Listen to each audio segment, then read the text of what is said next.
Halo teman-teman, semoga kabar teman-teman baik-baik aja dan dalam keadaan sehat. Kenalin, nama aku Oka. Di sini aku akan membahas mengenai hukum jaminan yang akan kita bagi menjadi 4 sections. Yang pertama ada gadai, disusul dengan fidusia, dilanjut dengan hak tanggungan, dan terakhir hipotek. Hukum jaminan ini biasanya diajar mulai semester 3.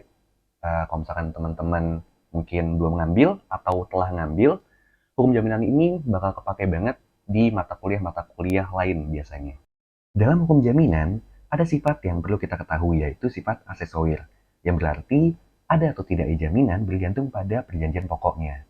Dan aksesorir di sini berbeda ya dengan perjanjian arbitrase yang juga menganut prinsip separability doctrine atau asas keterpisahan.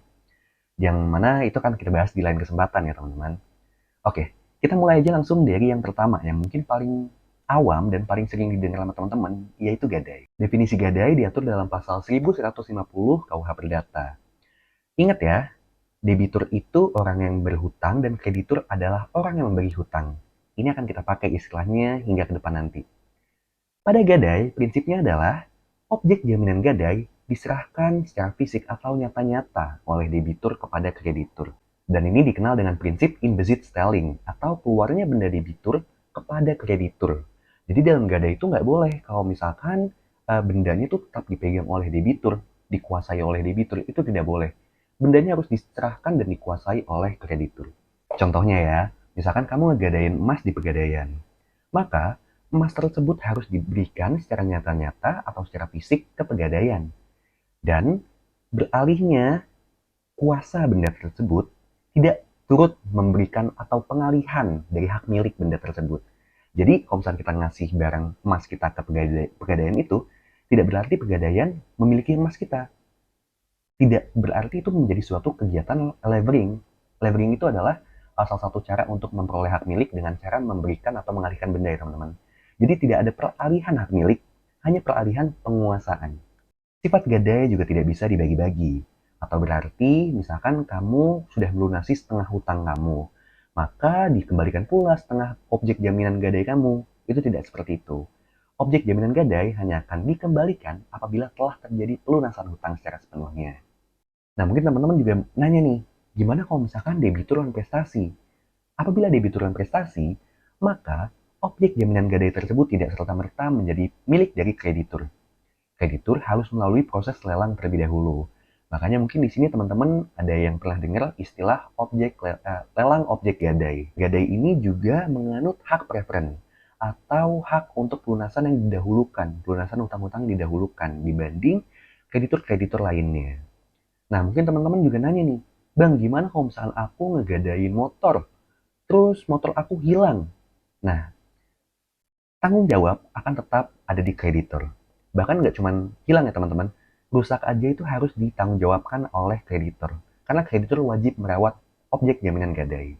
Jadi dalam gadai, ada proses penyerahan barang, kekuasaan barang, dari debitur kepada kreditur, baik oleh debitur langsung atau melalui pihak lain atas nama debitur, dan barang tersebut merupakan benda bergerak, dan kreditur memegang hak preferen dalam pelunasan hutangnya. Kita lanjut sekarang yang kedua, fidusia. Fidusia diatur dalam Undang-Undang Nomor 42 Tahun 1999, di mana fidusia diartikan sebagai suatu pengalihan hak milik atas dasar kepercayaan, di mana dengan beralihnya hak milik tersebut, hak penguasaan tetap ada pada debitur. Dan fidusia ini menyangkut objek bergerak maupun objek-objek lain yang tidak diatur dalam hak tanggungan. Fidusia dan gadai sama-sama memiliki sifat aksesorir. Perbedaannya adalah pada gadai, hak untuk menguasai benda beralih dari debitur kepada kreditur. Sementara pada fidusia, hak menguasai benda tetap ada pada debitur. Dalam fidusia juga dikenal istilah droit de suite, yang artinya hak kepemilikan dipegang oleh kreditur dimanapun benda itu berada. Pada fidusia juga dikenal istilah constitutum possessorium, yang artinya hak milik beralih dari debitur kepada kreditur dimanapun benda itu berada. Jadi selama benda itu tetap dipegang oleh debitur, hak miliknya telah beralih kepada kreditur, walaupun tidak sempurna ya pengalihan hak milik ini. Nah, maksudnya gimana nih? Misalkan contohnya teman-teman punya motor. Tapi teman-teman nggak mau menjadikan motor itu sebagai objek jaminan, maka bisa aja hanya menggunakan BPKB-nya saja melalui fidusia tadi, di mana BPKB diserahkan kepada kreditor, tapi motornya masih bisa debitur pakai. Dan ingat ya, menguasai dan memiliki itu berbeda. Jadi debitur dapat tetap menguasai bendanya tadi, motor, tapi sewaktu-waktu misalkan debitur gagal melunasi hutangnya, kreditur dapat menguasai motor tadi secara legal karena memiliki BPKB-nya. Terus pertanyaannya, kan motornya masih di debitur. Gimana kalau misalkan debitur jual nih motornya, padahal hutangnya belum lunas? Jawabannya adalah boleh iya dan boleh tidak. Tergantung apakah disetujui oleh kreditur atau tidak. Jadi kita harus meminta izin terlebih dahulu kepada kreditur. Dan ini diatur di pasal 36 Undang-Undang Fidusia, di mana ini sudah masuk ke ranah pidana. Oh ya teman-teman, fidusia juga tetap menganut asas droit de préférence atau kreditur yang memegang jaminan fidusia mendapat lunasan hutang yang diprioritaskan atau didahului dibanding kreditur lainnya. Lebih lanjut, berdasarkan pasal 11 Undang-Undang Nomor 42 Tahun 1999, objek jaminan fidusia wajib didaftarkan ke Kementerian Hukum dan HAM. Pertanyaannya, bagaimana bang kalau misalnya nggak didaftarin? Maka dianggap tidak terjadi fidusia ya teman-teman. Dan pertanyaan lagi mungkin, gimana bang kalau misalkan objek jaminan fidusia itu letaknya di luar negeri? Jawabannya adalah tetap didaftarin di Kementerian Hukum dan HAM Republik Indonesia ya teman-teman. Nah, kita lanjut ke yang ketiga, hak tanggungan. Hak tanggungan adalah jaminan hutang piutang berupa objeknya tanah. Dan ini diatur secara khusus pada Undang-Undang Nomor 4 Tahun 1996. Hak atas tanah apa aja sih yang bisa menjadi hak tanggungan? Yang pertama ada hak milik, yang kedua ada hak guna usaha, yang ketiga ada hak guna bangunan. Itu yang disebutkan di Undang-Undang Hak Tanggungan. Ada lagi loh yang disebutkan di luar undang-undang tersebut.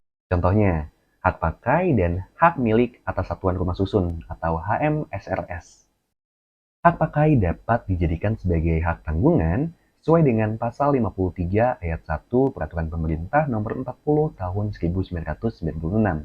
Dan yang terbaru nih, bisa juga kepada hak milik satuan rumah susun pada pasal 47 ayat 5 Undang-Undang Nomor 20 Tahun 2011. Dan dalam hak milik ini atau HMSRS ini, itu yang menjadi objek jaminannya bukan tanah rumah susunnya ya teman-teman, tapi hak milik atas satuan rumah susunnya. Hak tanggungan ini juga menganut prinsip droit de préférence tadi ya teman-teman, sama kayak fidusia dan juga gadai. Nah, yang menarik nih, bagaimana kalau misalkan tanahnya ternyata musnah karena bencana alam, misalkan karena longsor, di mana debitur kehilangan tanahnya, kreditur juga kehilangan objek jaminan, dan apakah kreditur berhak menuntut pelunasan hutang-hutang yang belum lunas tadi? Ini menarik ya teman-teman, dan mungkin kita akan bahas di lain kesempatan. Kita lanjut ke yang terakhir, hipotek. Hipotek itu dulunya bisa untuk menjadi jaminan tanah juga. Tapi setelah ada Undang-Undang Nomor 4 Tahun 1996, maka satu-satunya jaminan tanah hanya hak tanggungan. Hipotek sudah dihapus, tidak bisa lagi ke tanah. Hipotek diatur dalam pasal 1162 sampai dengan 1232 KUH Perdata, di mana hipotek berarti suatu hak kebendaan yang sengaja diletakkan pada pada benda tidak bergerak, di mana bertujuan untuk mengambil pelunasan hutang. Nah, objek-objek hipotek apa aja sih? Objek hipotek diatur dalam pasal 1164 KUH Perdata, ada 6. Tapi yang di luar KUH Perdata juga ada loh teman-teman. Contohnya, mengacu pada pasal 340 Kitab Undang-Undang Hukum Dagang, maka kapal juga bisa menjadi objek hipotek dengan syarat kapal tersebut minimal memiliki volume 20 meter kubik dan juga volume kotor ya itu tadi, dan juga dia telah didaftarkan di registrasi kapal Indonesia. Dengan syarat wajib registrasi tadi, berarti wajib pula kapal ini memiliki tonase kotor sekurang-kurangnya itu GT7 atau 7 gross tonnage. Nah yang menarik nih, apakah pesawat terbang dapat menjadi objek hipotek?